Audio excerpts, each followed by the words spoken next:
존경하는 국민 여러분, 소상공인, 스타트업, 벤처기업, 그리고 중소기업 종사자 여러분, 안녕하십니까?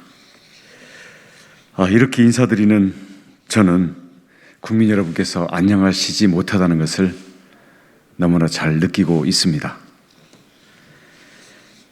그동안 제가 만나본 자영업, 소상공인, 스타트업, 벤처기업, 그리고 중소기업 종사자분들은 얼마 안 되는 보조금으로 생색을 낼 것이 아니라 영업할 기회, 경제활동을 할 기회를 달라고 하십니다. 혁신적인 상품과 서비스를 만들어도 판매할 시장이 없다는 것입니다. 바로 이 문제를 해결하는 것이 실질적으로 경제 활성화를 하는 열쇠가 될 것입니다. 우리나라의 신생 기업의 생존율은 2020년 말 집계로 63.7%입니다. 연간 90만 개의 기업이 소멸되고 이로 인한 사업 실패 비용은 국가적으로 연간 100조 원에 달합니다. 미국의 신생 기업 5년 생존율은 54%, 그리고 캐나다나 북유럽의 경우에는 우리보다 30%포인트가 더 높습니다. 그 배경에는 혁신을 주도하는 공공조달 시장이 버티고 있다는 것이 주 요인입니다. 미국의 공공조달 시장은 철저한 포용경제와 혁신경제의 마중물 역할을 하고 있습니다.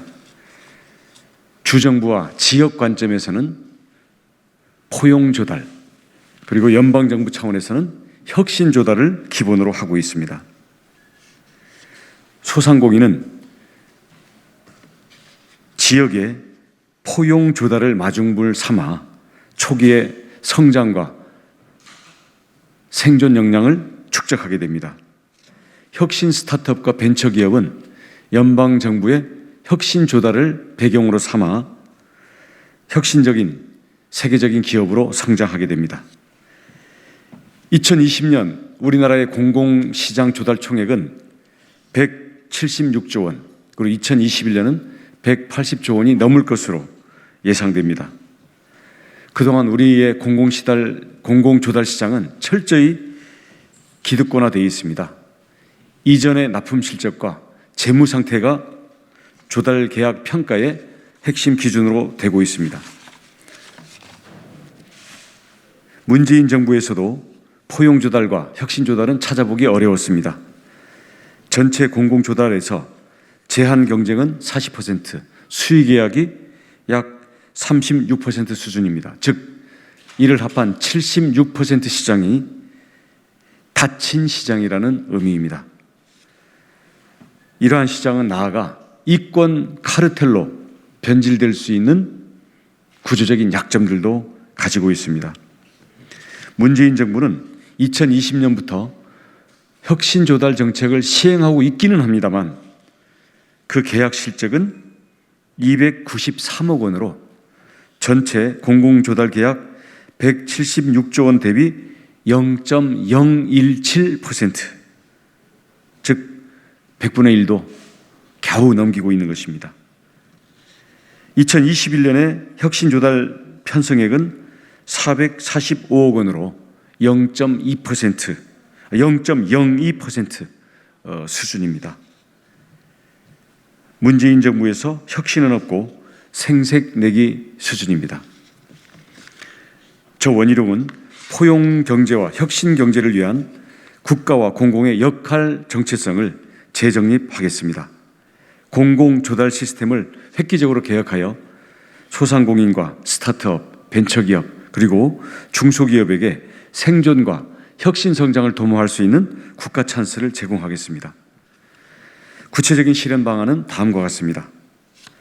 첫째, 포용조달과 혁신조달의 비중을 각각 20%와 30%로 획기적으로 늘리겠습니다. 그리고 이는 공무원의 손이 아니라 기본법으로 제정하겠습니다.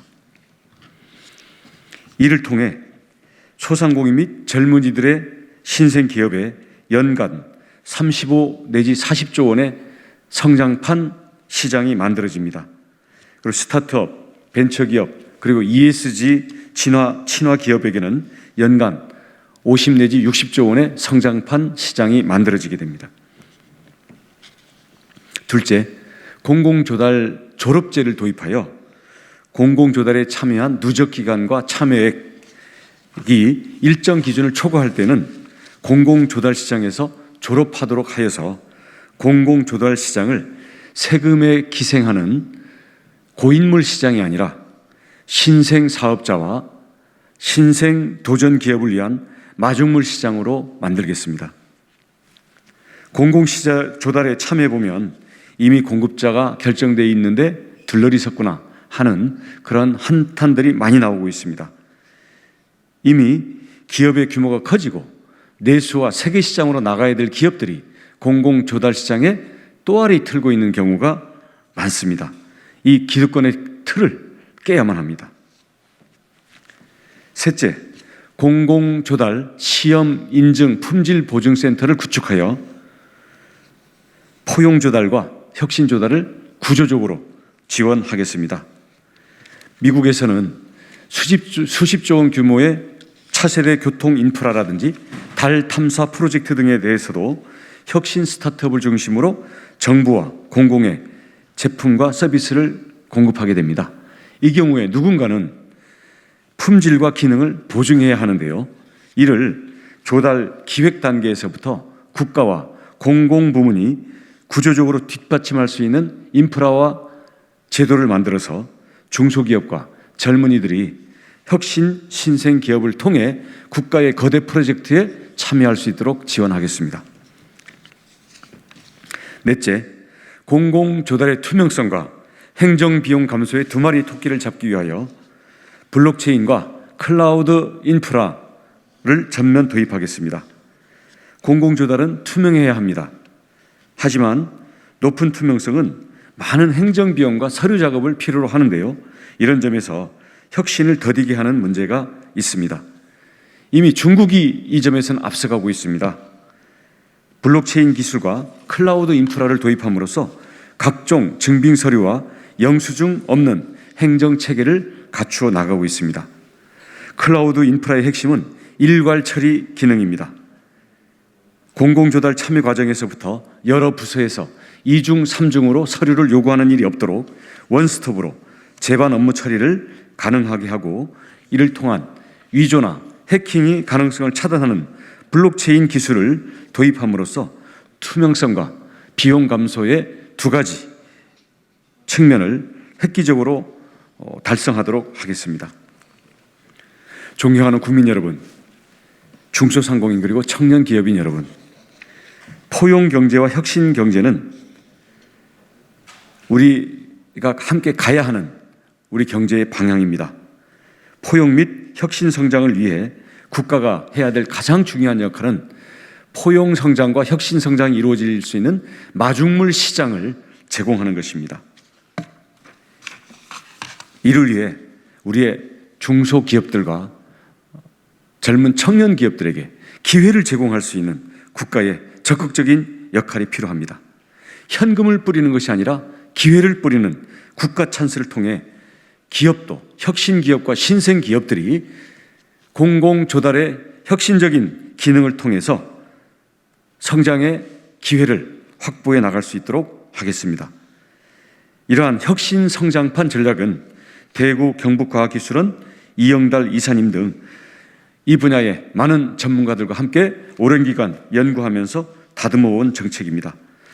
오늘 발표한 미래 산업 성장판으로서의 혁신 공공조달 시장 정책 외에도 민생 포용 성장판, 지역경제 성장판, 정부행정 성장판, 국제경제 성장판 등 앞으로 5대 혁신 성장판 전략을 순차적으로 발표하고 대한민국의 30년 미래 먹거리 전략을 상세하게 제시해 나가도록 하겠습니다.